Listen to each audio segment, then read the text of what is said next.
Hey, and welcome to the PHLY Eagles podcast on a beautiful Monday afternoon. We are presented by Doodat Dental and TrueMark Financial Credit Union, Bo Wulf, Fran Duffy, and you see him over there for the first time, PHLY's AJ Smith. Welcome to the show, AJ. Oh, thank you so much for having me. Thank you. I feel like ever since the Ospreys, people have been throwing a party for me on the internet, and that has been a unique experience to say the least. It's been a little overwhelming. You much less toxic than your normal internet experience. I feel like my Eagles followers are curated to be very non-toxic. Okay. I feel like I've got a good community over there. Okay. But no, I do appreciate everybody, all the kind words. It's been, so like I said, overwhelming and flattering. But really, I'm just excited to be here and talk about football with you guys. Ever since the last couple of weeks, I have been just very anxious to try and keep up with you two as some of the best football minds, I at least in the media. That's what I'll call you guys. So very excited for the show. I'm trying to get better at taking compliments, but I don't know if I believe that. But thank you. Nice of you to say. Fran, how you doing? Doing great. No, I'm excited. This is, we got a lot to cover. A lot to talk about. A lot that's happened in the last 24 hours. And if you are reading EJ's debuts on allphly.com, that means you're a diehard. If you would like to become a diehard, now is a great time to do it. Big training camp sale through the end of the month. $36 for the entire season. That is well worth it. You've already got 2 practice reports up there from EJ. I think he's working on a little something else behind the scenes. We're not going to get into that too much just yet, but if you want to read that, you got to become a diehard. You also get access to Charlie O'Connor and Kyle Neubeck and all the greats at PHLY, and you also get better deals on merch. And so we should tell you that we got a brand new T-shirt. If you're a Phillies fan, how about a brand spanking new Joanne Duran Durantula shirt? Check that bad boy out. New release, very fantastic. Love it. Okay. Let's take a step back here. Now, you guys were at the open practice at the Link last night. Only time that fans get to watch training camp all season long. And the curse of Stuart Bradley at flight night might have bitten the Eagles. What was the news and what was the scene there last night with Landon Dickerson, EJ? Yeah, so it was about 10 minutes before the end of practice. He went down during team drills. Fran actually made the astute observation that he got his feet tangled up. Looked like he got stepped on by Jordan Mailata. Trainers came out. A lot of players were on one knee. Standing around, and Mailata was kind of walking around, shaking his head. He needed a lot of help getting off to the sideline. It was actually kind of surprising that they wanted him to walk off. And after that, after being on the training table for a few minutes on the sideline, the cart came and they brought him indoors. They wrapped up practice pretty quickly after that. So, it definitely wasn't a great look. He was holding his right knee on his way out on his way into the facility or indoors. I haven't heard a whole lot about what it might be. I think it's kind of still lingering and looming at this point, but reports are he was in for an MRI today. Yes, presumably on the knee, but we'll see. Looks like it definitely looked like the right knee. I don't know. Honestly, so he's down on the ground, and they showed one replay of the play. I think before the scoreboard realized that he got hurt, and so my eyes go there, and you can see he and Mailata, his left foot, Dickerson's left foot got caught up. And when he took that bad step, he tried to brace himself with his right, and that's where he kind of got tripped up a little bit. And so my mind initially went to worst case scenario, which would be I'm thinking of Nakobe's injury where it's patellar. Now they could tell patellar right off the bat, that injury on the field. So the fact that it's not that. So is it meniscus? Is it a sprain? Obviously the Eagles are hoping that it's more on the low end of that. So we shall find out. I honestly, it wouldn't shock me if that broke during the show. I would not be surprised about that either. And listen, Eagles fans are used to seeing Landon Dickerson go down. This happens a lot where he goes down hard and then plays through pain. But for him to be carted off tells you that this is a little bit, and the fact that he's getting an MRI tells you that it's a little something more significant than that. He usually does try to get up almost immediately whenever he's hurt. And he kind of did try that yesterday and just couldn't knock it up. So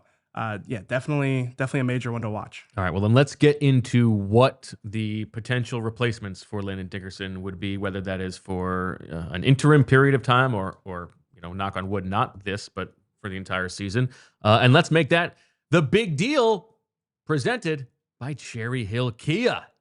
The big deal is presented by Cherry Hill Kia. If you want to, I know that some people get Kias somewhere else, but I don't know why.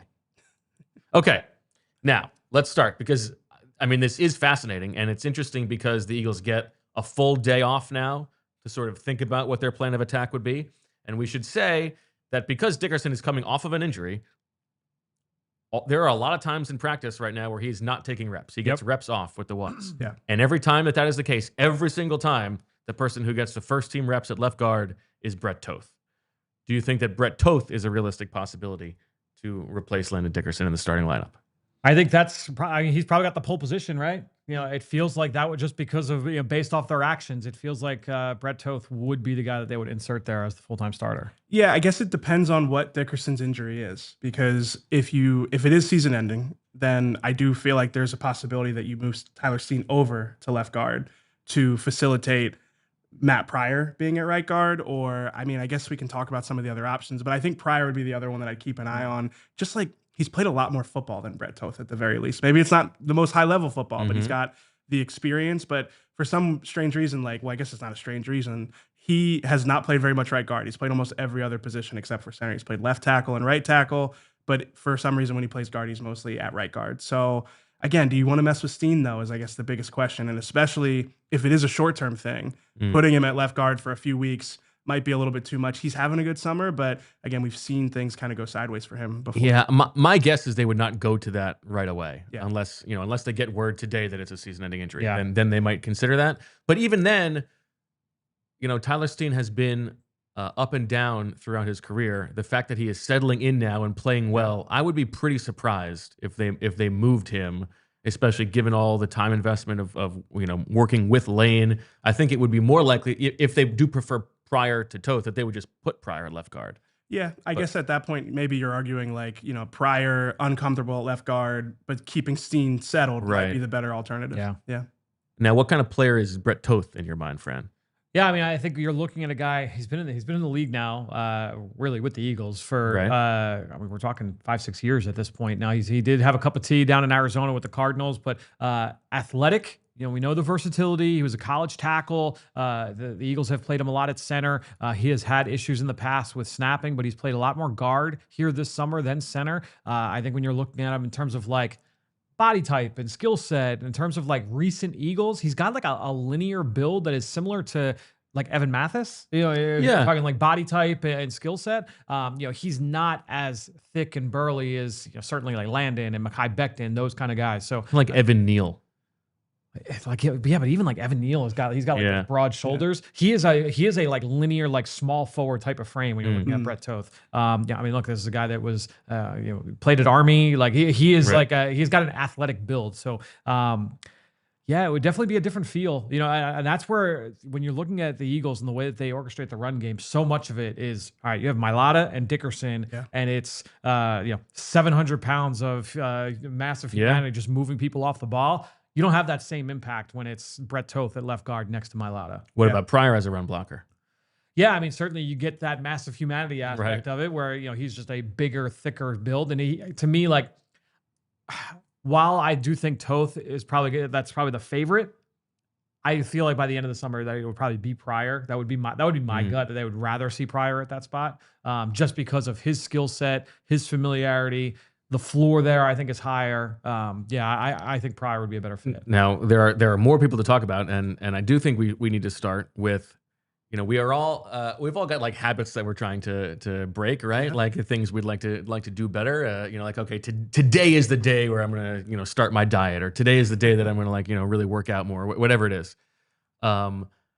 This is not the same thing, but I do feel like Kenyon Green had to go to bed last night being okay, this is it. Tomorrow I have got to start because listen, this is the opportunity. He has only been playing left guard. He gets to work with Jeff Stoutland. If he would get to play next to Jordan Mailata, this would be the chance for him to regain starting caliber status. And if it's not him in this situation, he might be out of the league. Yeah, but what is your favorite saying? You can't make the clump from the tump. Yeah. He's currently on the injury report with a shoulder injury. So, and this is the second time he's been on the injury report. I feel like I'll defer to you on this, Fran, but I feel like he hasn't shown very much so far this summer. Obviously, first round talent, but has not been trustworthy. He hasn't been like the Mekhi Becton story from last summer, where it's he kind of hits the ground running. In the Eagles system with Jeff Stoutland's tutelage. So I think you're right. Like, I think the Eagles probably wish that he was looking like somebody who is, just pushing to start, but he really has not looked that way this summer.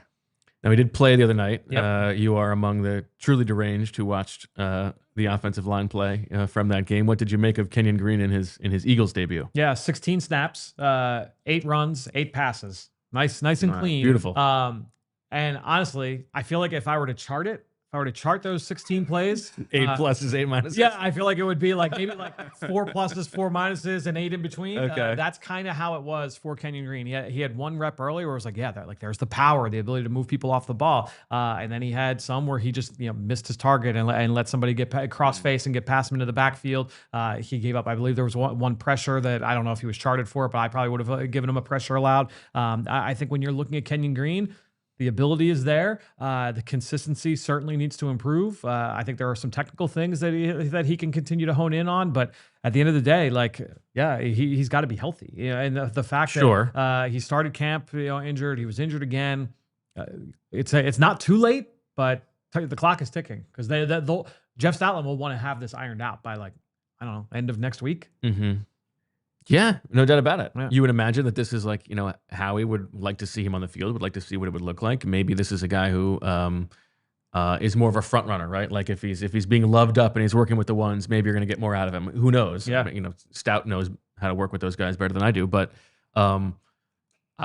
it'll be disappointing if he's not on the field on Tuesday. In some capacity, right? Like, not to say, who knows what his injury is, but yeah, I mean, just for the sheer fact that he probably would get a real chance at it. So if you're right, if he is at all capable of playing, he would be trying to take advantage of this opportunity. I think it's going to be just fascinating to see what they do on Tuesday, because if we don't get official news of a diagnosis on Landon Dickerson before then, it will tell us a lot about what they think. Like if it's just Brett Toth, it'll tell you that they are a little bit more casual about it. Maybe he'll be back sooner, or maybe they're happy to give Toth the runway. If it's something that's not that, then it tells you that they've done a lot of work. Now, there are still other guys. What about Trevor Keegan? Do you think that he has a real shot here, EJ? Yeah, it's funny when I think about Trevor Keegan, I think of a point you made earlier, Fran, about the fact that the backup center job is also a concern right now. No question. Yes. And I think of Trevor Keegan snapping scaries throughout training camp, and it definitely is a concern. But in terms of him at guard, I don't think he's shown a whole lot this summer. I mean, I kind of actually, there was a world where he came into training camp this summer and pushed for the job. Yes. He has not done that. So again, the Eagles would have loved to have a guard competitor for Tyler Steen. The fact that they don't have one now informs how I look at this situation if Dickerson misses time. I actually think that the player whose roster spot was solidified after this injury, well, depending on what the injury is Drew Kendall. Yeah. Because I think that before Landon Dickerson, he is the backup center. Like if there's an injury to Jurgens, Dickerson slides in and then you put somebody else in at left guard. I think now, I don't know that you can feel comfortable with Brett Toth or Keegan or any of these other guys going in and being the starting center. Either from a snap operation standpoint. I think that now it's all right, Kendall, you probably feel better about going in, even if he's not the number 2 center. Just having somebody in there that's going to be on the 53 that has snapped over for more than 6 months. You know how angry I'm going to be if the Eagles keep a third day center only draft pick who plays no other positions as their backup center on game day. The draft, it's a center deficient league. It's hard to find guys who can snap the ball. Yeah, because you keep letting Dylan McMahon go. Last player is Darren Kennard, who has moved to right guard from right tackle over the past week plus. If he can play right guard, I imagine he can play some left guard. He's played left tackle before, so it's possible that he's just the guy that Stout likes best. I don't think that's super crazy either. I think it's going to be there are. I think Keegan is probably less likely. I think there are 4 guys who, if Dickerson is out, could legitimately start week 1. If I were to do turkeys, I would give Kennard more turkeys than Keegan, I think. Yeah, I agree. I agree. Yeah. I think Kennard, he's definitely got. He might actually. I mean, he might have a better shot than Kenyon Green. It's possible. Yeah. I mean, he's healthy. Right. Yeah. What kind of player is he? More finesse than power. Probably he is more in the Pryor build. In terms of just the body type and the skill set. Pryor is Darren Kennard is hoping to be Matt Pryor, right? He is. He's been in the league now for a couple of years and is stuck. Matt Pryor has carved out a nice 7 years in the NFL at this point, 8 years in the NFL. So I think that Pryor is probably the higher floor right now because you know what to expect. Whereas with Kennard, like maybe there's a little bit more of a ceiling. Right. But, I think at the end of the day, like Pryor would probably be more the favorite. All right. Well, let's do turkeys then. Let's say Dickerson is out for 2 months. Okay. Just shot in the dark. Week 1 starting left guard. Where would you put your turkeys? Week 1 starting left guard. If he's out for 6 weeks, I think I'm going. Well, go ahead. No, go ahead. Well, so there's Toth, Green, Kennard, Pryor. Yeah. I don't think I'm putting any on Keegan week 1. I don't think I would either. So I would go. I think I'd go 40 on Toth. Yeah, I was going to 35 or 40. Yep. 35 on Pryor. Yeah. 15 on Green and 10 on Kennard.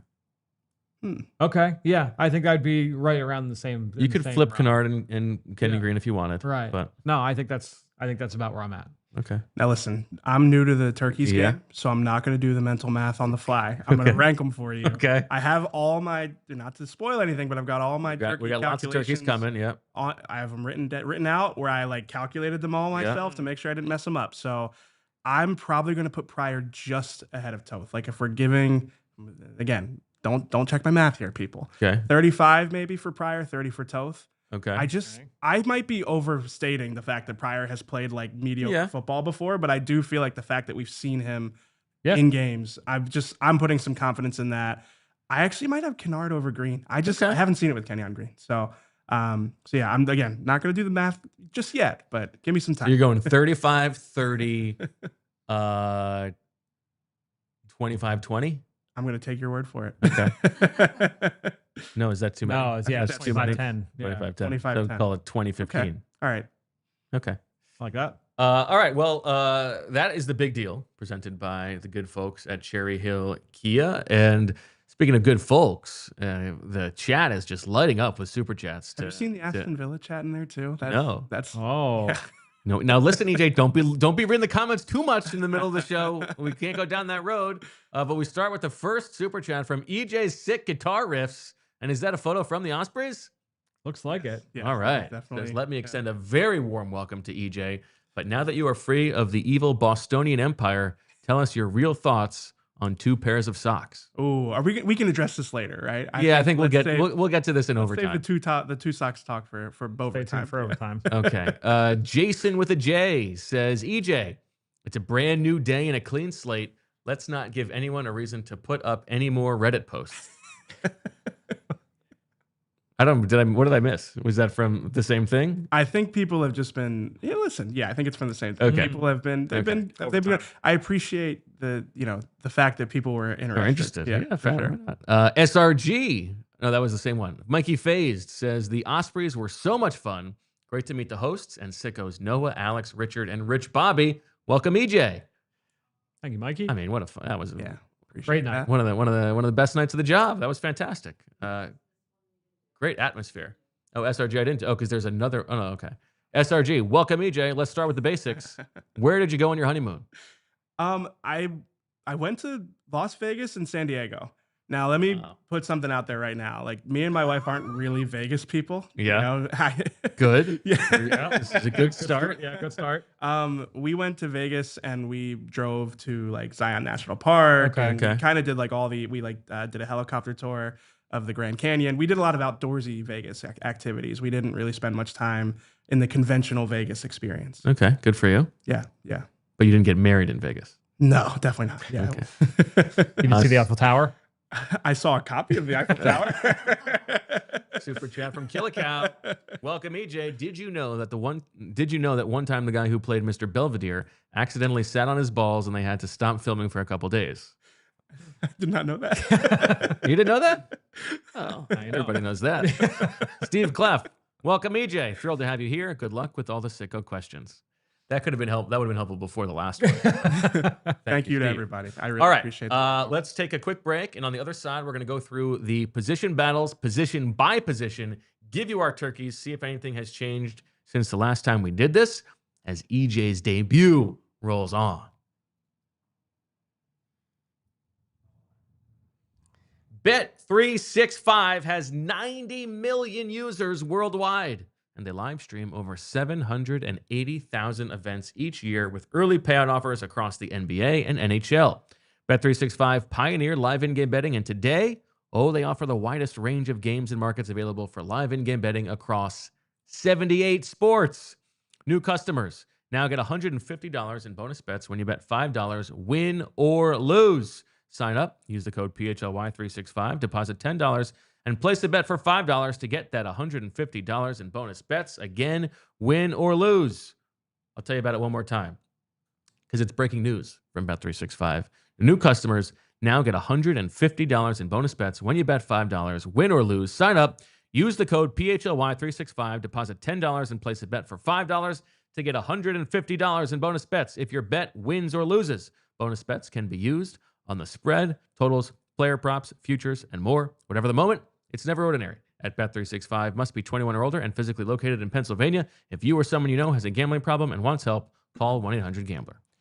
You know, we're talking about the options to replace Landon Dickerson potentially in the Eagles lineup. We talked about some of these players and how they might present a higher floor. Well, if the Eagles are looking for a good floor, you're going to go to Empire Today, our friends at Empire Today, because just like your favorite team needs that home field advantage, your home needs that home floor advantage, and Empire Today can help you get it. Empire Today has the flooring experts who are dedicated flooring professionals that focus on flooring every single day. Because, look, you can try and do it yourself. You know, I've been there. I remember when we first moved into our first house together, I was like, you know what, all these projects, I'm going to take them on myself. I got to look it up. You look up a couple YouTube videos. You get that packing list together. You go to the big box store and you start wandering the aisles and you're looking around. You're like, I don't really know what I'm doing here. I'm going to try and find all these lists. I got to bring all the materials back home. I'm going to rewatch all those YouTube videos and do a terrible job of putting this floor in. I could have saved so much time, so much frustration, and honestly, so much money by just calling somebody like Empire Today. Because again, they bring the flooring, the experts come to your home. They bring the showroom right to your home. You can check all the colors, all the way, the look and feel of all these floors with your walls, with your furniture, with your vibes in your home. You can schedule that free in-home estimate today because some things are just better at home. PHLY listeners can receive a $350 discount when using the promo code PHLY. Yes, you heard that right. $350 discount with the code PHLY. Restrictions apply. Visit EmpireToday.com/PHLY for full details. All right. We're back on the PHLY Eagles podcast. EJ, we're giving you today off on the ad reads. I appreciate that. Tomorrow you're going to get thrown into the fire. Hopefully we get a Mando for you. Yeah. There would be nothing better than for you to start things off with a Mando. All right. Turkeys to training camp. Let's start at quarterback, where there's a battle for the number 3 job. You were gassing up Dorian Thompson-Robinson the other day. Kyle McCord or Dorian Thompson-Robinson? How do we feel? Where are your turkeys? I'll go first. I'll start things off. Now, last time we did this, I had 100 on McCord and 0 on DTR. I'm backing off of that, but I'm still going 70-30 for McCord. I agree that Thompson-Robinson has probably outplayed him. I just think they're more likely to use that spot on the developmental guy. DTR could be the developmental guy. Okay. Could be. I'm going to go 65-35 in favor of DTR. Really? Yeah, I think so. Wow. Yeah, I don't know, man. Like I even said it to EJ last night. And it could just be like, whatever. You were 90-10 last time. Was I 90-10? Yeah. I mean, I think that if McCord is going to be kept over him, he has to be like leaps and bounds ahead of him in the classroom from oh yeah, like this guy gets it. He's going to be a future number 2 when we trade Tanner McKee for a first-round pick next year. That's to me, you have to have that kind of faith that McCord is going to be able to reach that ceiling. Because I honestly, DTR has just been better in practice. So again, on the field, and there's more to it than just what we've seen. I think he's just looked smoother, man. Like in the areas where, for what McCord is, he needs to be better in the areas where he has not looked super smooth. So Kyle McCord is 3 years younger than Dorian Thompson-Robinson. And if you're just thinking about the what you get from the investment, you get 4 years of team control, whereas Thompson-Robinson, you're only getting 2. Yeah. I agree he's outplayed him so far, but if you're thinking of it as a long-term investment, what do you think, EJ? I went 80-20 DTR. Really? I know it was going to surprise you. Wow. To me, I hear what you're saying. I feel like this is the biggest difference we've ever had. the team building aspect, that point is a good one. That the cost controlled nature of keeping Kyle McCord around, but this team is in a championship window, and if you asked me to if there was an emergency quarterback situation where the third quarterback was coming in, I'd feel a lot better about it being Dorian Thompson-Robinson. I think they could have a credible offense with him on the field. Is it going to be amazing? I don't think so, but I do think, to Fran's point, he has played a lot better than him throughout training camp. I came into training camp similar to you. I thought McCord was going to run away with it, but I don't know. Something seems to have clicked for DTR, and I think that if you were asking me which one would you rather have as your third quarterback, not in the long term, in the short term for a team that is, values backup quarterbacks and wants to contend, I would lean toward DTR for sure. I don't disagree that he's more suited to be the third quarterback on in an actual game.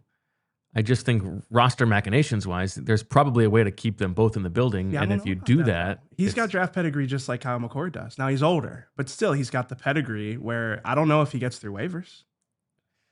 I don't know. Especially I think McCord has a better shot at going through waivers than DTR. I don't know. He was a 6th round pick 3 months ago and hasn't looked great. But DTR's on the field when he's played was the worst quarterback in football. Yeah, for the Browns. Yeah. I mean, I think you can talk yourself into it. This is an interesting one. Yeah, I go. Okay. You're not king of the beats for nothing. I mean, you've got a good. Oh wait, no. Well, we got to talk about that correction. because he's not king of the beats. No, that's true. No. Hold on. You are the defending roster prediction. I forgot title. Wait, I totally forgot. Wait, you won't call king of the beats, but you won't call me king of the beats. You don't become king of the beats until you've at least won back to back. That is moving when you get to back to back. Then you get the crown. A historic king of the beats, maybe, through a dynastic king of the beats of the past. But I won it last year. That makes me king of the beats. No, it makes you the defending champion. I don't know. That seems to rise to king. You have to demonstrate the superiority for a longer period of time. I don't like this goalpost moving from you.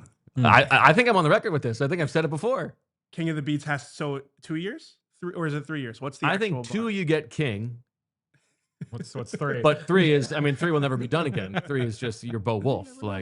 Well, I still am claiming king of the beats. I might have to put that in my Twitter. Just because I invented this term, it's become colloquial. I think it means something. It used to. All right, let's go to RB3. And this one is just straight up AJ Dillon or the field. And I think the field here includes nobody. Roster-wise, even though they would probably elevate somebody to be the third running back on game day. 2 weeks ago, Fran, I had 65-35 for AJ Dillon. You had 55-45. Where are you today? 100. 100 on AJ Dillon. 100 on AJ Dillon. I think really. To me, he has shown number one, they're mixing him in with the ones in practice. He's getting plenty of run. He's gone through a full preseason game. Now he's got 2 more to get through to make sure he gets through healthy. As long as he's healthy, he's going to be the guy. I don't think any of the other young players have shown me anything to make me think that they would take that spot. Now, it's entirely possible that there's another player on another practice squad or another roster that gets cut, and then but to me, I feel that this is AJ Dillon's job. Go ahead. It's your turn. I see it very much the same way as Fran. I did 75-25 because of the no one possibility where there's roster chicanery where they want to kind of sneak AJ Dillon back onto the roster after week 1.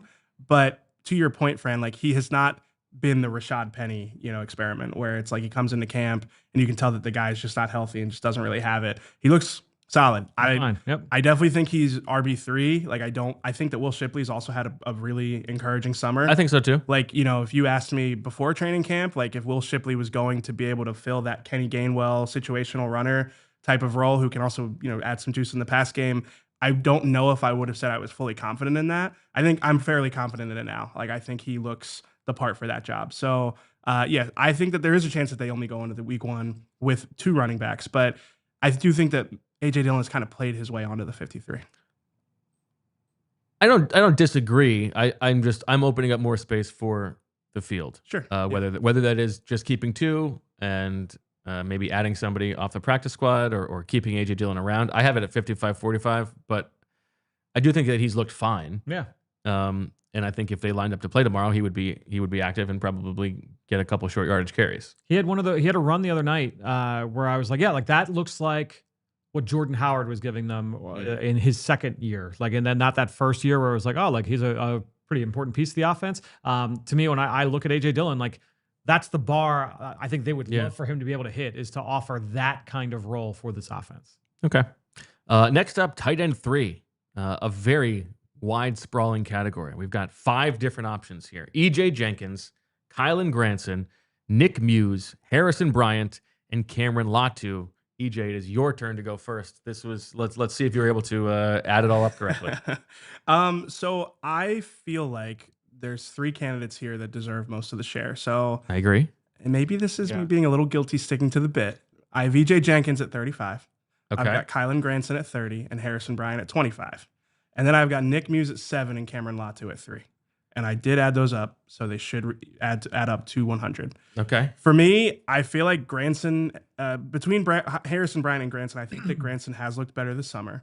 But I also think like he's going to do stuff that's more noticeable than Harrison Bryant by nature. I agree with that. At least the reputation that they came into the Eagles with. Obviously, I haven't seen these guys as much as probably Fran has. So but I still kind of give EJ Jenkins a slight advantage because he has been part of the team, knows the system, and I don't think he's had a bad summer necessarily. So yeah, I kind of wanted to leave this one wide open, but again, maybe I am guilty of having some EJ bias here. I have and for the record, what is the relationship like with EJ Jenkins, given that he goes E period, J period, and you do not?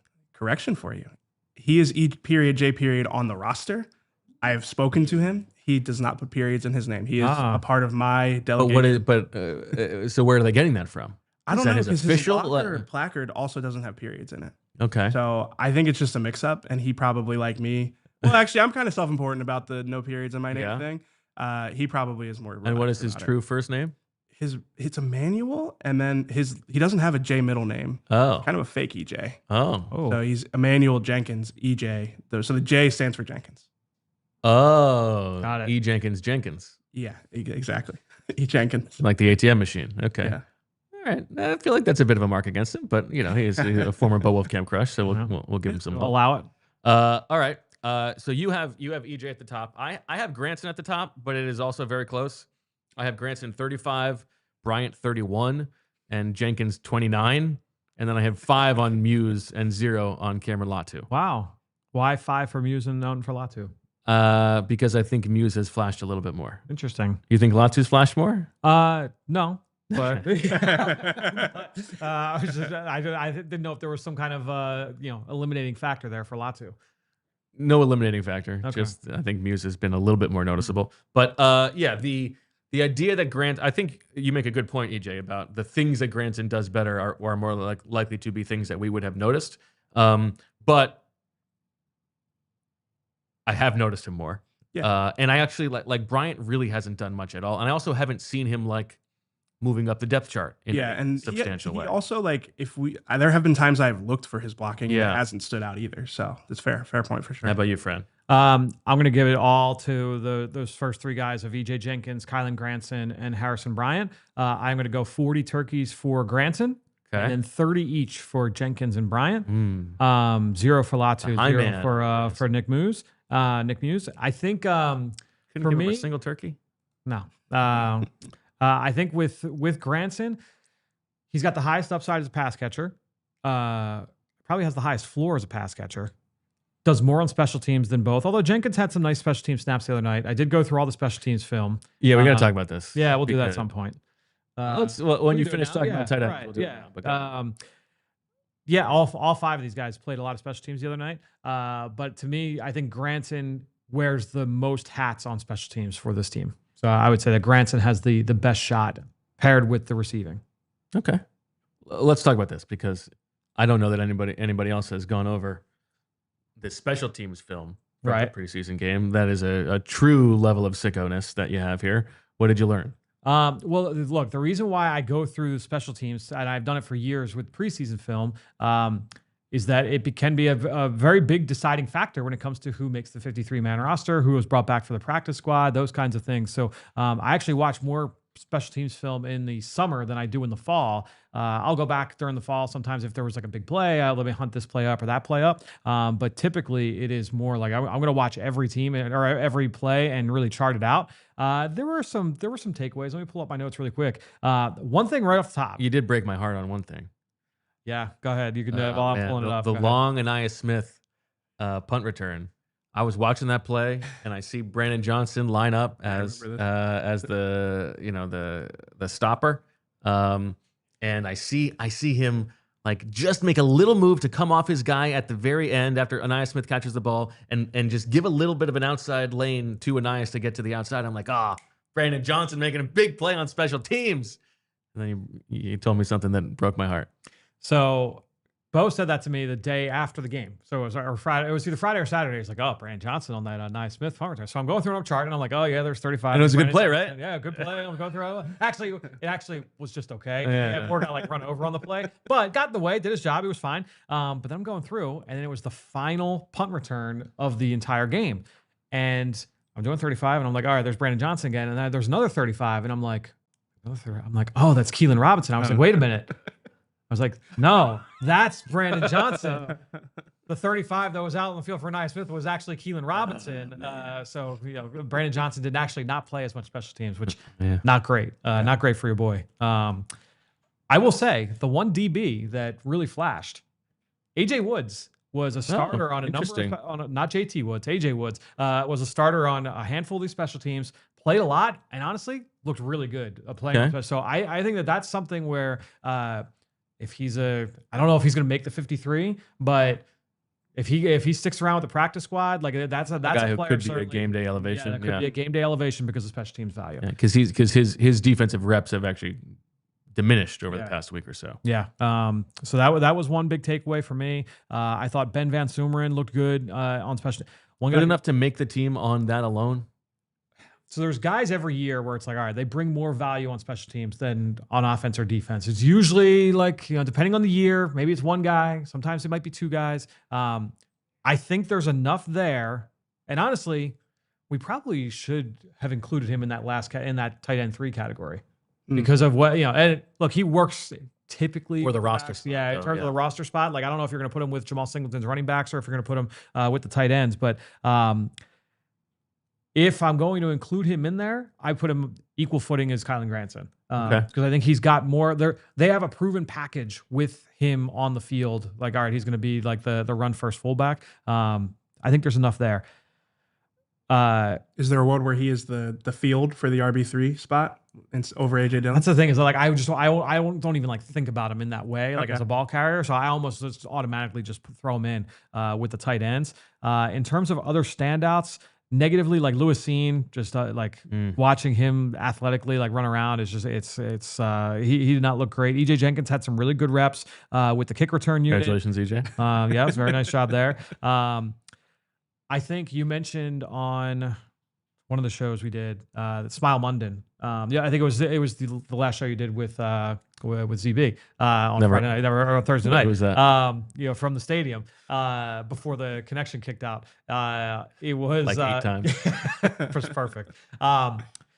Very much a welcome to the NFL night for Smile London. Yeah. I think defensively and even on special teams, there were a couple reps where I'm like, he'd like to have that back. So we'll see how he bounces back from that overall. Maxton Hook had a couple nice moments, but I think AJ Woods was probably more of a standout there. Andre Sam, if he makes it, I think, and we'll talk about safeties in a bit. If he makes it, I think special teams is going to have a lot to do with that. Darius Cooper, starter as a gunner, I thought that was notable. Those would probably be the biggest takeaways. He only had. Because you had that note. He had one rep. Notes from last night. He was the first up as a gunner against Keely Ringo. They called it the punt protector? What's your terminology? Personnel protector. Personal protector. Gotcha. Which with the that was Avery Williams every single punt this past week. So they had 4 punts in the game, and he was the PP on every single one. Cooper only had 1 rep as the starting gunner, and it was a punt away. So and he was facing a double team, so it wasn't like earth shattering there. But those would probably be the biggest takeaways there. We can get into like nitty gritty stuff, but yeah, those are the big ones. Well, we have news. Okay, what do we got? Said it might come in the show. We have some news from Adam Schefter, who says Eagles Pro Bowl guard Landon Dickerson is thought to have suffered a meniscus injury to his right knee per sources. Dickerson is getting additional options to determine the next course of action and how long he might be sidelined. So nothing concrete here, just that it's a meniscus. Yeah, that's what I was. That was the because there was some stuff like about what is your injury? I've got a quad. I've got this quad right where it connects to the patellar, which I had to follow up this morning, and we're progressing. We're getting better. Okay. No brace today. No brace today. No brace today. So that's good to see. Moving along. All right. Well, I'll let you guys digest that news. Yep. We'll take a quick break. Come back with more. We'll continue going through the positions, and we'll get to find out what EJ thought about some of the things that happened last week. We start, though, with Righteous Felon. Because if you are craving the perfect snack that satisfies your hunger and provides the right amount of protein to fulfill your body's daily needs, Righteous Felon is there for you. And I'll tell you why Righteous Felon comes in handy for me. When we have training camp practice, we've got practice goes till about a little bit before noon. Then you got the interviews and stuff like that. Tight turnaround to the 2 o'clock show. We got to get here to prepare for the show. But I need some food. I need a little sustenance, but I don't have time to go get a full lunch. What do? I have a little Righteous Felon in my car and gets me ready for the show. Serves all purposes, and it's delicious. And on top of that, local. Because Righteous Felon was developed by the guys who traced their roots back to Downingtown Middle School and was officially launched by lifelong friends in their apartment kitchen after college. Righteous Felon's jerky and sticks are sold in favorite local retailers like Wawa, where right now they're running a 2 bags for $10 best value you'll see anywhere deal. Also Giant, Costco, Royal Farms, and thousands of independent stores. So if Righteous Felon jerky and sticks are good enough to keep Philly's pro athletes performing at the top of their game, it's got to be good enough for you, the average Joe Schmo, as well. If you're the kind of person who wants a deal and snacks delivered to your doorstep, you can order online at righteousfelon.com using discount code PHLY20 for 20% off. They have all kinds of cool variety packs and bundles on the site, so it's also the perfect gift for that special meat snack lover in your life. Again, that's discount code PHLY20 for 20% off your order on righteousfelon.com. Well, now hear from our friends over at Branded Bills, and I've mentioned before here on the show how I kind of have a hat for every different kind of occasion. So, like, all right, if I'm going to the beach, I'm going to the beach next week. I've got a hat that this is my beach hat. I'm outside doing yard work yesterday. I've got my yard work hat I keep it right by my basement door with my yard shoes. I've got if I'm going to a game, all right, I've got a hat for the game. So I've got a hat for every different occasion. That's why I love a company like Branded Bills, because no matter what you're looking for, if you're looking for a snapback, you're looking for a trucker, you're looking for a fitted, a beanie, or you got t-shirts, lots of accessories as well, Branded Bills has you covered with performance and style. And if you're looking for some gear to make your brand stand apart from the crowd, Branded Bills has you covered with the best custom headwear. You can start your order, and their dedicated team will help you create the exact custom apparel that you need. They even have a partnership with Penn State as a part of their campus collection. I went through and I was exploring on their website when we first made that, or announced our partnership with Branded Bills. Go on there and it's like, all right, you got Penn State gear, but if you're an alum for a number of different universities, colleges in the area, you're a big college football fan, your favorite team is likely on Branded Bill's site. So go on, check it out, that campus collection. Like I mentioned, head to brandedbills.com. By the way, you can use that code BBPHLY for 15% off your first order. Again, that is brandedbills.com, BBPHLY for 15% off that first order. All right, it is also time for us to announce the winner of last week's version of the Doodat Dental Bright Smile Sweepstakes. Now, if you want to enter this sweepstakes, you can do it as well. Every single week through the end of August, we are giving away one Philips Teeth Whitening Home Kit to a lucky winner. And at the end of the sweepstakes, one grand prize winner will take home an Oral-B IO toothbrush, top of the line tech for your teeth. Entering is easy. All you have to do is go to allphly.com/Doodat Dental Group, fill out the entry form, and you're eligible for both prizes. That's it. No purchase necessary. Once again, allphly.com/Doodat Dental Group. Must be 18 or older. Terms and conditions apply. And we have 10 finalists for this week's giveaway. I'm going to read them to you now, and then Julia's going to spin the wheel. We've got Anthony Horton, Allison Horton. How about the Hortons going in double banging this one? Justin Park, James Heim, Justin Edwards, 2 Justins, Jimmy Lynn, a lot of J's, 4 J's in a row. Next up, Sam Gvozdenovich. No J's in there. No. Gvozdenovich. I think I was close. Gvozdenovich. Sam G. We got Tom Smith. Sounds like a fake name. A little too normal. Artie Wong and Ben Canfer. So, who's it going to be? Money's on a Horton.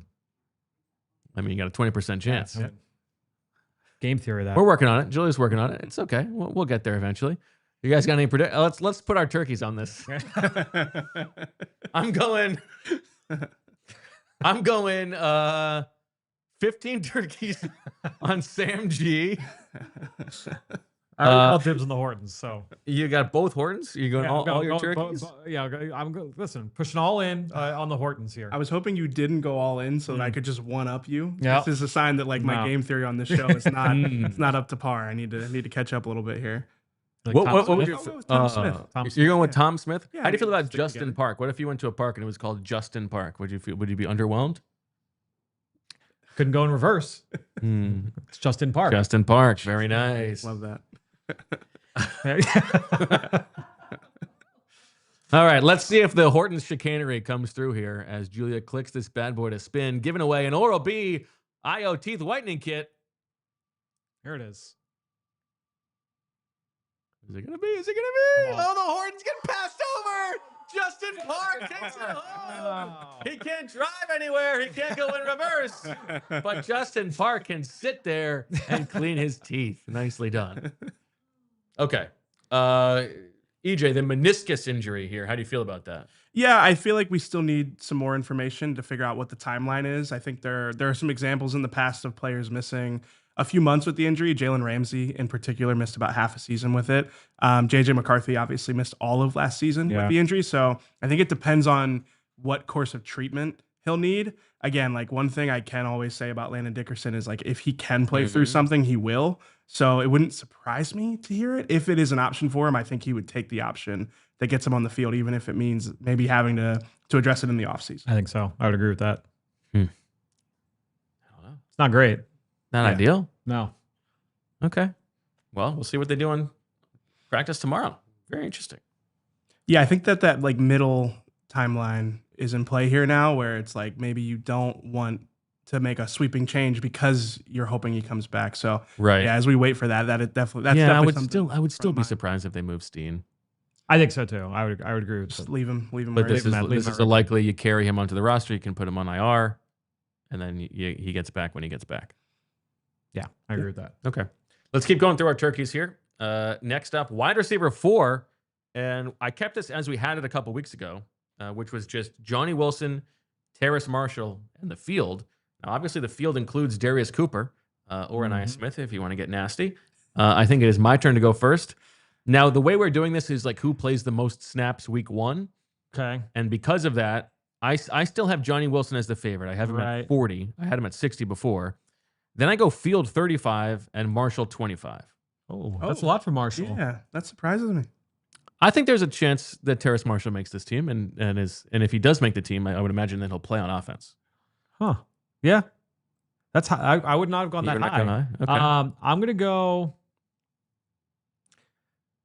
60 for Wilson, 30 for the field, 10 for Marshall. Okay. Yeah, 60, 30, 10. I think that's a fair dispersal. I think when Elijah Cooks was definitely competed, but yeah, I think with the injury, to say that he's going to have the most week 1 snaps is probably unrealistic. So for me, I'm going to go Wilson just because of what he can do as wide receiver 4. Obviously, he played that role last year. Maybe Cooper sneaks on, does more on special teams. Wilson did not play 1 snap of special teams the other night. So we'll go with Wilson, Cooper, Marshall.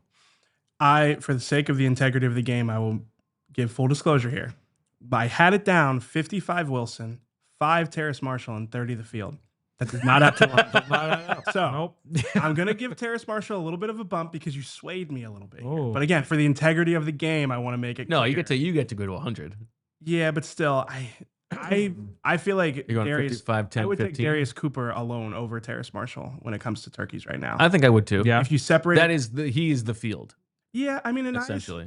Ainias maybe. Five turkeys for Ainias in there. So I do think that Johnny Wilson is the most likely, especially if this offense does have like its about face where it's a pass heavy offense. Could see that coming like a little bit further down the road. So Johnny Wilson's blocking contributions stood out to me, but yeah, no, I definitely think that Darius Cooper deserves more turkeys than Terrace Marshall when it comes to the rest of the. So how much? Where are you putting it down here? 55 Johnny Wilson, 15 Terrace Marshall, 30 the Terrace Marshall. Okay. I would like to ask the king of the beats, EJ, Ainias Smith. Do you feel like he's going to make the 53? You know, You're so happy with yourself. I just really wanted to see if I get any kind of rise out of you whatsoever. For Ainias, I think I'll have him on. I do not think I'll have him on at the expense of Darius Cooper. I think his return contributions is kind of what's pushing me over the edge with him because I don't really see it for him as a gadget player in the offense. I'm not buying that quite yet. But he had the nice return against the Bengals, and I could see a world where the draft pedigree keeps him on the 53 for another season. You go Bengals. It was like a long Angles, like the old band. Say Bengals? Bengals, yeah. Bengals. I go Bengals. Yeah. I also say Jaguars. You say Jaguars? Jaguars. Oof, yeah. It's not a full wide. It's like ears on the chalkboard. Yeah. I know it's going to get under your skin. You've brutal. texted me about that before. I don't remember doing that. That sounds right. It's on brand though, doesn't it? Yeah. Yeah. Idiot Sandwich brings up no mention of Avery Williams, which I think is fair. Yeah, I mean, Avery Williams has been nowhere to be found. He did play a lot of special teams. Yeah, and how did he look? Fine. Not enough to move the needle for me. Yeah. But personal protector is an area where like guys will that is like maybe one of the, I don't know, 3 most important roles on any core special teams unit. And he did get every single snap in that role. Okay. So maybe. Yeah, that's possible. All right, this one will be easy. Right guard, Tyler Steen, Kenyon Green, Matt Pryor or the field. I've got 100 on Tyler Steen, and that's it. Yeah, agree. I went 90 for Tyler Steen and the varying degrees of 2, 3, and 5 for the other guys, but that was mostly. Well, tell it to us. Who's got the 2? Fine. 2 for Kenyon Green, 5 for Pryor, 3 for the field. That was mostly. It's my first time doing this, and I didn't want to go too many zeros. I wanted to play it safe. Okay, fair enough. Was that the thought that Steen would move to left guard? Yeah, with Pryor. Yeah, got it. Yeah, got it. Okay. Swing tackle. This is a good one. Kendall Lamb, Darian Kennard, or the field. We'll let you go first this time, EJ. Yeah, I don't feel great about this one. I don't feel great about this one either. I'm not sure how they're going to rectify this. I have not hated what I've seen from Kendall Lamb. Nor have I. So I have 55 for Kendall Lamb, 35 for Darian Kennard. I haven't hated what I've seen from Kennard either, if I'm being completely honest. I don't think that I don't feel strongly about either of them being the one to go ahead. Honestly, could you see a world where there's not a swing tackle, where Kendall Lamb is on the left and Darian Kennard is on the right? They both make it. That is not really how. Correct me wrong. I don't think that Stout is typically now, like there have been if Matt Pryor was active in the past, he was more of a right. Right. And Kennard's got the guard versatility too, Yeah. So maybe that sneaks him on. And I did 10 for the field to conclude my turkeys here. I went 40 Lamb, 39 field, 21 Kennard. I'm buying the Kennard to guard as maybe they think that's his best position. So the field for you is what, Hinton? Pryor. Oh, okay. Right. And yeah, I mean nobody necessarily wants Matt Pryor at left tackle, but I don't know that week 1. I don't know if they're going to guarantee Lamb's contract. I think Lamb has been what he was here to do, which is provide competency at left tackle. Yeah. Yeah. This is a related question. Who has the best shot at a PHLY this year? Because I think it's Myles Hinton. And so for that reason, I think I'm leaning Kendall Lamb. So let's backtrack a little bit. The PHLY being the player who's inactive every single week. Yeah. So I think it's Kyle McCord, but. Right. That's fair too. But to me, I think Myles Hinton has been intriguing enough that you want to keep him on the 53. Yeah. Not good enough. I wouldn't want to put him in there in a game. Yeah. Like I think that he's been up and down in live situations. Right. So if you keep him, you almost have to. If you keep him, you keep him inactive. And for that reason, I think that Lamb is probably. I think both guys probably make it. I think Lamb and Kennard and Pryor, especially with this Dickerson injury now, I think all 3 are on. I wouldn't have thought that a week ago. Yeah. But I think that, after through the game, through the injury, I think all three of these guys make it. I think if I'm going to go turkeys, I'm going to go with Lamb 50, Kennard 40, Field 10. Okay. With Jack Driscoll as the 10, as the field. Yeah, I mean, right. Any day now could be yes. walking through that door. All right, let's go to defensive tackle as we hit the defensive side of the ball for the first time now. Unfortunately, Thomas Booker has been taken away here, but this is for DT4. So it's between Ty Robinson, Gabe Hall, and Byron Young. And this is for week 1.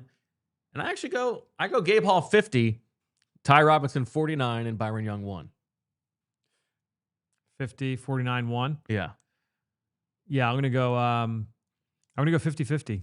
Oh, I thought you were going to one up him on Gabe Hall. No, this is your corner. I feel like everyone knows this by now. Like I was first on the Gabe Hall train. But I'll go 50-50. I think that both Hall and Robinson. Thank you, Julia. Thank you. Yeah, Byron Young. I don't think that he's that. I wouldn't even give him that turkey.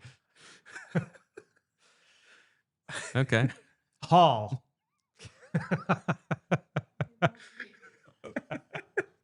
Julia, get your mind out of the gutter. What do you have, EJ? I gave Gabe Hall. I gave him 50. I gave Ty Robinson 45, Byron Young 5. Wow. Honestly, maybe I would if I could, man. So your guy is Byron Young. I don't know if I want to plant my flag there, but listen. I'm a little disappointed you didn't go all in on Gabe Hall here. I feel like that's your guy. He is my guy. He already did. I think we've made that clear. No, I think that Ty Robinson, Gabe Hall has looked really good. Yeah. Ty Robinson has looked good too. Yeah, both guys have done it, and they played basically the same amount of snaps the other night. So it's tough to say who's got the edge there. So that's why I kind of split that down the middle. Yeah. And you don't view them as necessarily having different roles. No, types, both right? guys have lined up and down the line of scrimmage. I think that they are the same kind of archetype. I think Byron Young is more of the traditional backup nose. So that would be his ticket to make it. Do they have enough between Jordan Davis, maybe Ojimo slides inside to play as the backup nose, and then one of those other guys comes on to replace Ojimo? If Young doesn't make it, I haven't seen a lot from Young personally. They keep mentioning him as if he's done stuff. He's hurt again, and maybe it's one of those things where he's holding guys up to get linebackers there, and he's doing that stuff. But I haven't really seen it. Yeah. To me, I think that it's. You like Jacob Sykes? I was gonna say I feel like Sykes would be actually maybe even more compelling than Byron Young for that. Yeah. He's got some quickness to him, and Vic gave a description of him the other day. Yeah. It talked about basically he's quick off the ball, he can get into the backfield, he's got to hold up a little bit better against the run. Is the abridged version there. Okay, before we keep going, because I know we got a lot of super chats, we've still got edge, linebacker, corner, and safety to get to, and we want to hear some EJ thoughts, and all of that's going to have to come. We're going to retire the old version, and we will tell you that there's more show to come here in Overtime. Oh, no. No, what have we done? Yeah, baby. Oh, no. Welcome to Overtime. We even got the graphic nicely done. No, Julia.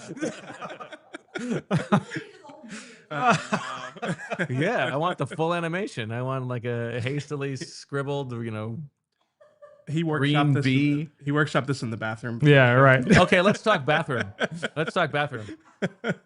EJ, before the show, we went in to pee. Before you got to pee before the show. Yeah. You went in before I did.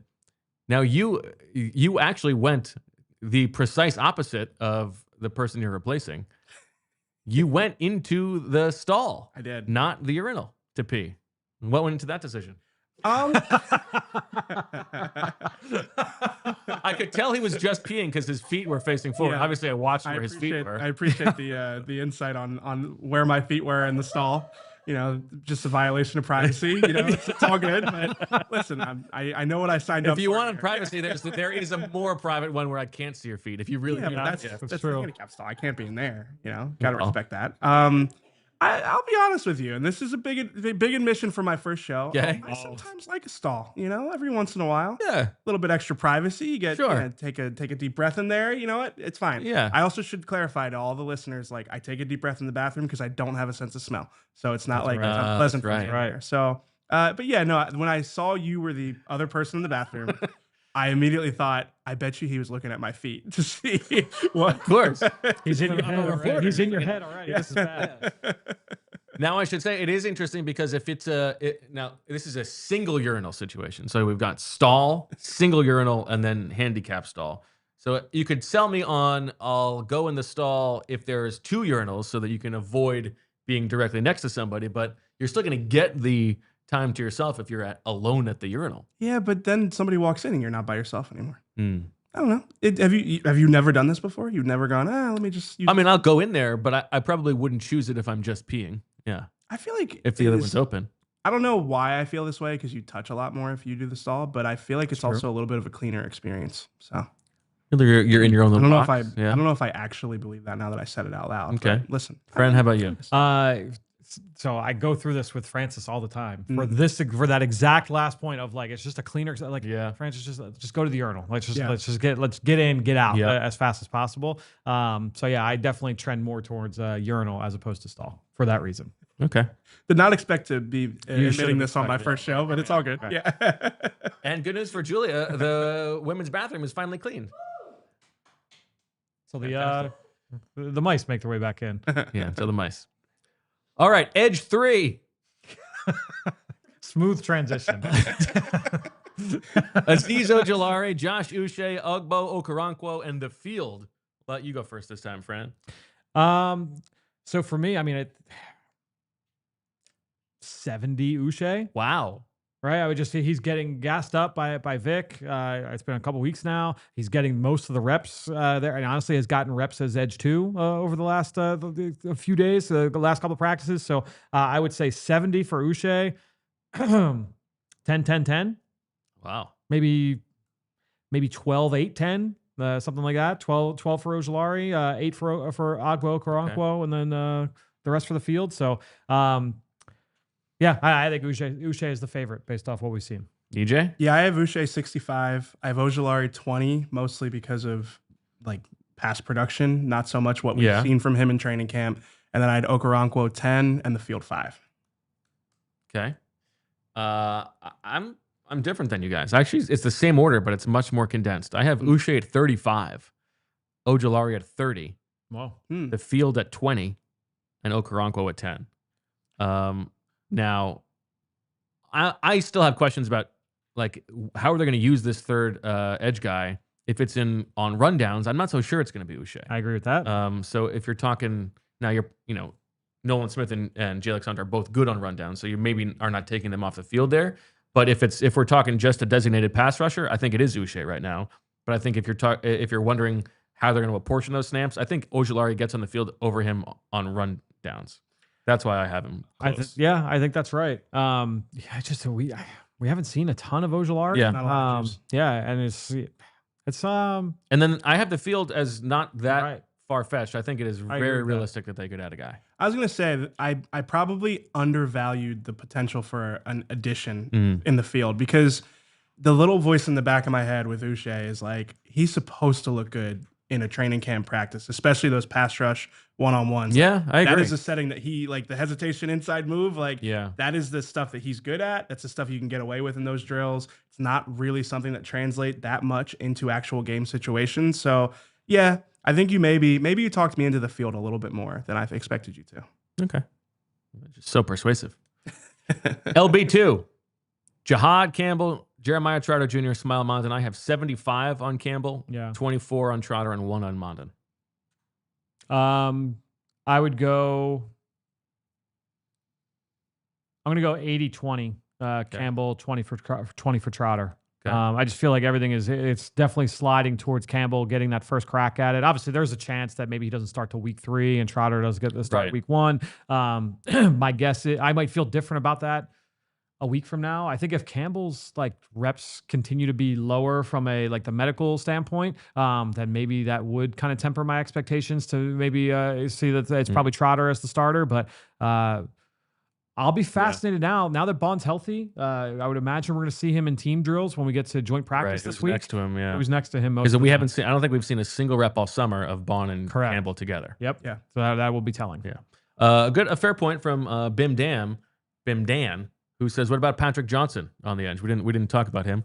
I don't dislike a Patrick Johnson, and I could see a scenario where they don't think Ojulari is worth keeping."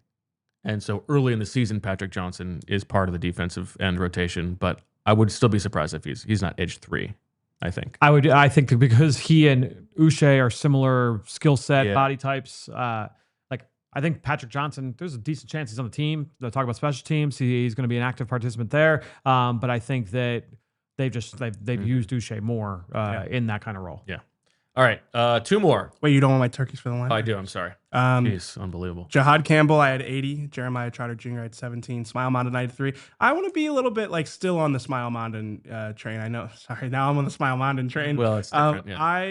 I feel Smiling like train, yeah. The preseason game was rough, but he has had a good summer, and I think I agree. He's like kind of I think he's very qualified for the Oren Burks role, is what I would say. I think he almost maybe overqualified for that job. Yeah. Okay, cornerback 2. Arguably the main event here. Saved it for overtime. Keely Ringo, Adoree Jackson, and now we've got Jacorian Bennett in the mix as well. I'll let you go first this time, Fran. So I have been pretty steadfast in my belief that I just don't think Bennett's here to take that starting job, especially for week 1. I'm going to go first team reps last night. Yeah, but it wasn't until the end of practice. It was one series. One series, okay. One series towards the end. I'm going to go 60 for Ringo, 30 for Jackson, 10 for Bennett. Interesting. I think it's Ringo's job. That's my gut. EJ? I'm realizing I have a math error here. Okay. So we're just going to roll with it. Can't smell. What can I do? I can talk ball. That's one thing I can. I had 40 for Ringo. And then I'm going to go 30 apiece for Adoree Jackson and Jacorian Bennett to balance it out. I wanted to give Bennett a slight edge. So maybe it'd be like 32 Bennett, 28 Jackson. Okay. Yeah. I go 60 Ringo like Fran, and I reversed it, Fran. I go Bennett 30, Adoree Jackson 10. I think that's fair. That's a fair point. I think if Bennett is already taking reps yesterday at Jackson's expense, it seems to me likely that they don't want Jackson to be the guy. I still think it is most likely to be Ringo. And I think Adoree's not crazy.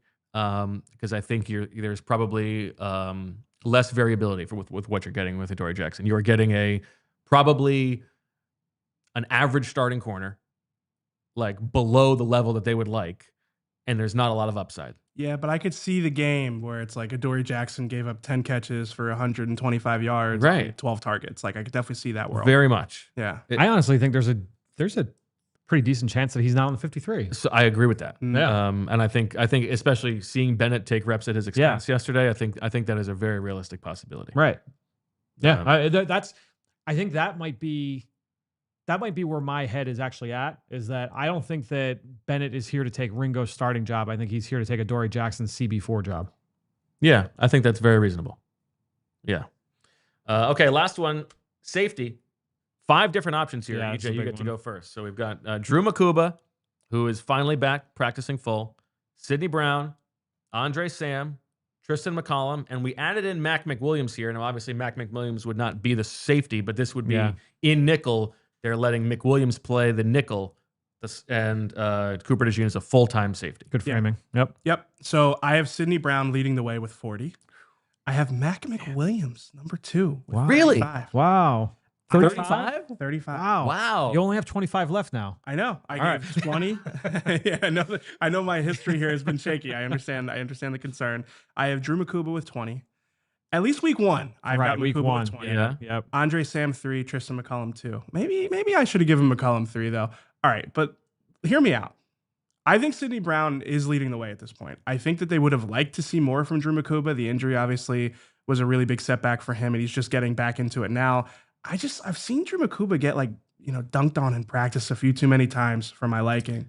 And then the Mac McWilliams thing, I think that at least for me, that's a lot on Mac. It is a lot. I would love to see it. I think that's why I have so much on. I think this is going to be my corner. Is that I think Mac McWilliams has to show that he can do it.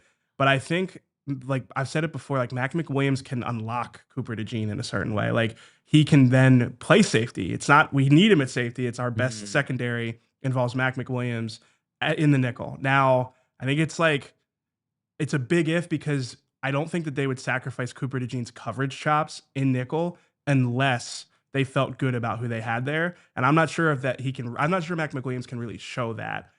You would want DeJean at safety full time. I feel like it might be like one of his biggest assets is his versatility. Obviously, his coverage ability and what he is able to give you in the run game from that position. It is very enticing to keep him there. But I feel like if you're telling me that like Cooper DeJean is a player that every time the offense breaks the huddle, they have to find him. He is that Kyle Hamilton versatility player. I do think that's really intriguing to me. Now, again, like what you'd sacrifice, taking him away from the line of scrimmage, taking him away from those coverage assignments, that's a big question mark. But that's why I have Mac McWilliams so high. It's because I almost want to see it. So, did I sell you? Not really. No? All right. That's okay. I think it is too valuable for him to be the nickel because he's so good at doing everything in there. And I don't know that I believe the difference between Cooper and the best version of Mac McWilliams is less significant than the difference between Cooper and Sidney Brown. And I also think the fact that they invested a second-round pick in Drew Makuba tells you that that's probably not going to be Cooper DeJean's long-term position anyway, because eventually the guy's going to start, even if it's not week one. And so do you waste time putting him there when it could be?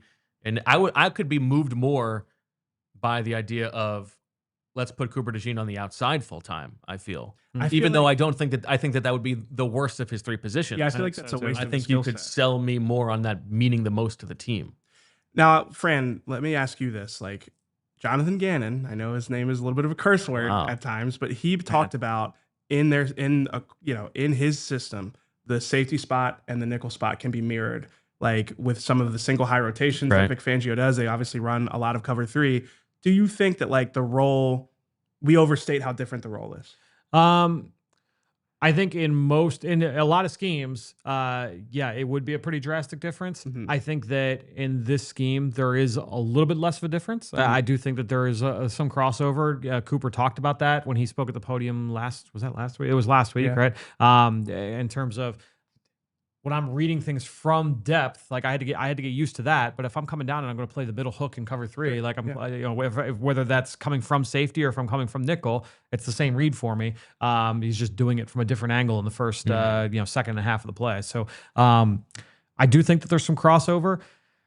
I do think you definitely for now rather keep him at the nickel. I think that 3 years from now, you're probably even as his body starts to drop off just a touch, maybe that's you make that move. And he could do it. Like he could be a good safety if you had a proven nickel corner. Then you go for it. But I think that right now, I think he'd be their best option. That's the Mac McWilliams scenarios. Nickel corner. Well, that's true. And as for your point on Makuba, I do kind of agree with you that the biggest problem is that he hasn't been on the field. Yeah. But I've also been a little bit underwhelmed when he has been on the field. Yeah, he's just given up a few touchdown catches in the back corner of the end zone where a guy just rises up above him. And that's even before I'm sure we'll talk about the Sidney Brown experience. Like Makuba's got some of that too. Like when you watch I'm sure Fran, you watched way more of his tape than I did, but I remember seeing a guy who wants to be physical at the point of attack, but sometimes bites off a little bit more than he can chew. So I don't know. I think that the safety spot, I mean, the corner and the safety spot are both maybe they're champagne problems, but they are I would say that neither have gone really encouragingly so far through camp. I think that's fair. For the Turkeys, I have 45 on Sidney Brown, 35 on Makuba, 10 on Tristan McCollum, 9 on Mac McWilliams, and 1 on Andre Sam. Man, you guys are I don't know if it's high on everybody else or like or just lower on Brown. Like for me, like for week 1, if we were doing this for week 8 or like week 6 or week 10, but for I've got 70 on Sidney Brown. Oh, wow. Like it just feels like he's out there as the starting safety basically every single day. You know, with Makuba being out, and you know, since he's now just getting back into the lineup, maybe that changes. But I'm going to go 70 for Sidney Brown. 15 for Makuba and 15 for Mac McWilliams. I just don't. I think if Sam and McCollum had a legitimate shot at it by this point, I feel like we would have seen more reps of them working with Reed Blankenship. I think we've seen some, but I mean, I think it's unlikely. You're right. Yeah, I think it's less, certainly less likely. All right, I just have a worry about like the Sidney Brown crash scenario. And I feel like there will be times where offensive coordinators scheme specifically for Sidney Brown's aggressiveness. Yeah, I don't think it's worrisome. Unrealistic at all. Anyway, we got a lot of super chats to get to here. EJ Sick Guitar Riffs is back. What a name. I mean, just thank you so much, EJ Sick Guitar Riffs. Oh, yes. Oh, okay. So he wants to know your real thoughts on 2 pairs of socks. And so we should start with this, EJ. How did you feel about being scooped on your own big announcement by Cliffy 2? Well, first off, or Shield. It could have been at Shield's behest. Oh, I like the conspiracy theory. Yeah, I mean, he knows it's good for content. I was about to say he's team content over maybe potential friendsps. So COE, content over everything. Yeah, shout out to Idiot Sandwich who coined the name Cliffy 2 Scoops. Outstanding. That was great. That's good. I like those guys. You know, I appreciate those guys. Oh, there's a big butt coming here. I do wonder if there was a little bit of team content involved here. Interesting. Maybe they did. You did go out of your way in that episode to not announce where. Yeah, and then you were going. The description of the podcast is getting circulated. People are commenting. They're leaving 5-star reviews for the Ringers. Say the name. Yeah, you can say the name. Okay, the Ringers Philly special. You know, I feel like maybe there was an ulterior motive afoot here. Wow. Not saying, just saying. Jeez. How the Temple guys do each other. What about the 2 socks? The 2 socks. How do you feel about 2 socks? All right. I've said this to Cliff on pod before, so I feel comfortable saying it here. Yep. I wonder if Cliff bought some nice thick socks if he'd still want to wear 2 socks. Now, if it works for him, it works for him. But yeah, I tried the 2 socks once and I came home and I was dehydrated. Something is wrong here. So definitely not a 2 I think there's a time and a place, but yeah, as an everyday thing, it's it's a lot. Get some nicer socks. Sad Sicko. I believe that's Claire, says, happy to have you here, EJ. Have you seen the Barbie movie? What are your thoughts on Lolita? I don't have any thoughts on Lolita. Okay. Healthy. I'm familiar with, is it a poem or it's a novel? Okay. I'm familiar with the passage.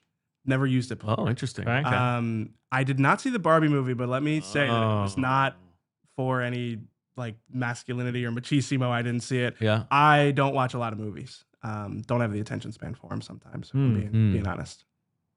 Okay. I'm a rewatch a show guy more than I'm a movie guy. What do you go to? Can't shows? smell, can't watch movies. The Wire, Game of Thrones, Better Call Saul, probably my top 3 rewatches. Very nice. And you were chastised by your lovely wife for how you described Game of Thrones on Cuz's show the other day. Right. Yeah. And listen, maybe this is your chance to come clean. Nah, I got to do a better job. I mean, Game of Thrones is probably not sci-fi, but it's got dragons. So yeah, but that's fantasy. I mean, listen, she pulled out my full government name in the text. She's like, that is not a sci-fi show. What are you talking about? But listen, I mean, it's adjacent, sci-fi adjacent, we'll call it. I think. Do you feel like the right delineation for science fiction versus fantasy? Science fiction is Earth, Earth, in our universe. Whereas if it's not in, I agree with that. The universe, then it becomes we fantasy. don't know where Game of Thrones is though. It could be on Earth. I'm not sure about that. Can you go there on vacation? You could go where they filmed it. Yeah. Very clearly not sci-fi. This is a losing battle for me. Yeah. The King of the Beats, I feel like I have you there, but this is a losing battle. Yeah. I invented it. Fresh Prince. Welcome to the show, EJ. Are you now able to tell that Elijah Cooks is not a tight end? Also, is the password to your phone 6969? It is not. Listen, Elijah Cooks has the rolled up jersey, and how many fingers am I holding up? You're holding up 4 fingers and 1 thumb. Oldest trick in the book right there. Listen, I did notice that CB kind of came after me there. I didn't feel like you needed to name names, Oh yeah, sorry, But I didn't feel like you needed to name names there. I feel like again, rolled up jerseys. It was the military day. So, EJ's sick guitar riffs, king of the beats and king of the riffs. That's right. Appreciate that. Yeah, that was a fun. I mean, that was fantastic. Yeah, when you and great job on the percussion, Fran. Well done. So I jumped the gun. I came in too early. A little bit. I was too excited. I came in the half a verse too early on the chorus there with the percussion. That's why I That's right. I came in a little too late on the second verse. Listen, we didn't rehearse that at all. Not once. When Bo probably should have talked through that a little bit. When Bo texted me about that, I was like, absolutely not. Like, I have not played guitar in front of a non-guitar playing person that's not my wife. In like 15 years, and then you're like, oh, I want to play Under the Bridge, and I'm like. I sent you a video of me playing Under the Bridge. It's like I've been playing that since I was 14 years old. So. That one I can do. Yeah. No, it's fun. Yeah, it was really nice. fun. It was kismet. Dillon's PHLY bagged a superstar in AJ Smith. Meat smoking, lefty golfing, long mowing machine. All your turkeys are on notice. Now, I might need to confess that that's one of my best friends. So appreciate you. I mean, it's good to have. Nice. Good to have people. It's like he's in the tank for me is what I want to make sure I make. That's fine. Like, I mean, you didn't have to. He's come biased. About that. No, he's biased. He's biased. Fresh Prince. Can Bo say, yeah, I said offense one more time? Is this an early Osprey nominee for short-lived headline? Was this even a headline? That is good. A good point, that's a good Avery Williams. Yeah, I said offense. Yeah, that has not worked out in Nick's favor, but in his defense, he was probably hungover that morning. CDP, finally. EJ, what are your top 5 albums? Wow. Ooh, that's a tough one to answer. Question. Can I just give you a few that I love and not rank them and admit that I'll probably miss one? Continuum by John Mayer is probably like my all-time favorite album. Your all-time favorite album? Wow. I'm a guitar guy, and that album is very good guitar-wise. I would say that there's at least 2 Jimi Hendrix albums on there for me too. Electric Ladyland and then the Jimi Hendrix Experience. From there, probably a Jill Scott album has to be in there. Okay. And then let me think on the 5th one because I'm gonna miss one, and I'll just spend all day trying not to miss some of my favorites. But yeah, those are definitely the standouts. Something to stay tuned for on tomorrow's episode. In my car. Yeah. Okay. Fran, what are your top 5 favorite albums?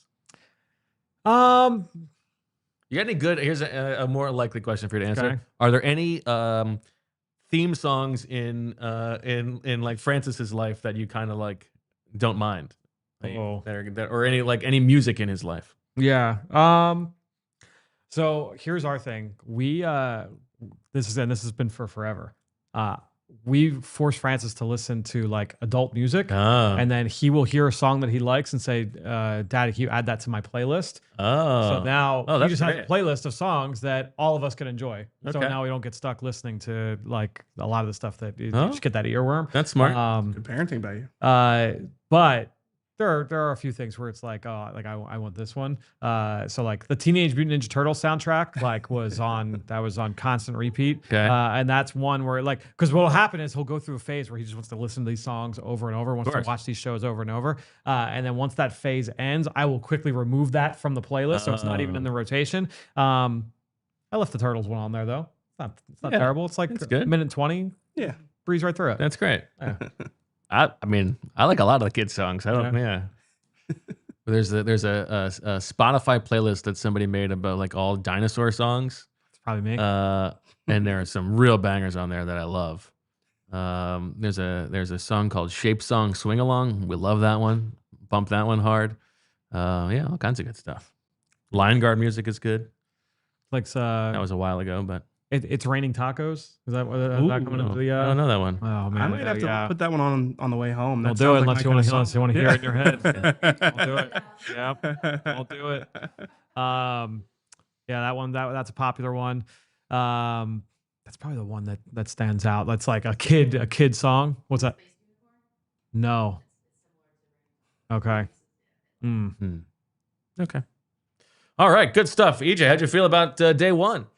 I'll coin a phrase. I'll be better tomorrow. You can do better than that. Yeah. I had fun. Yeah. All right. Good stuff. AJ Smith. Give it up in the chat. Fran Duffy, thanks so much. We will be back tomorrow. Eagles return to the practice field. We will tell you what the first team offense looks like without Landon Dickerson. And we're also going to do our 53-man roster projections, EJ and I. So we look forward to that. And then on Wednesday and Thursday, joint practices with the Browns, the highlight of the summer. So lots of good stuff here coming on PHLY. We will talk to you tomorrow at 2 o'clock. Thank you, Julia. And as always, we love you. We all silly like the mayor.